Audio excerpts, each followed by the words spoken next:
Is your Ninja Speedi's display blank, frozen, or showing errors?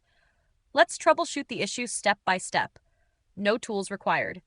We'll start with the simplest fixes and move to more involved solutions if needed. By the end of this video, your appliance's screen will function properly again.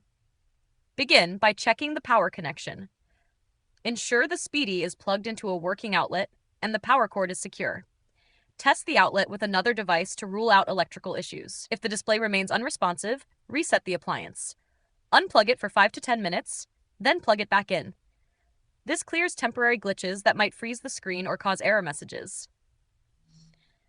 Next, inspect the control panel for debris or moisture. Wipe the touchscreen gently with a dry cloth.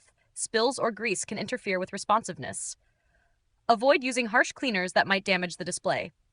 For persistent errors, e.g., E1 or error, consult the troubleshooting guide in your user manual.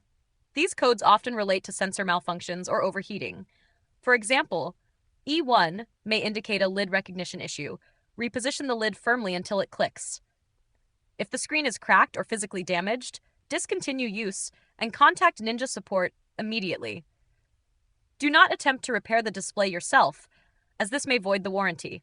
Still stuck? Use the link in the video description to access the official Ninja troubleshooting guide. If this video helped, subscribe for more quick fixes. Have another appliance issue? Let us know in the comments. We may feature it in a future video. Thanks for watching, and happy cooking!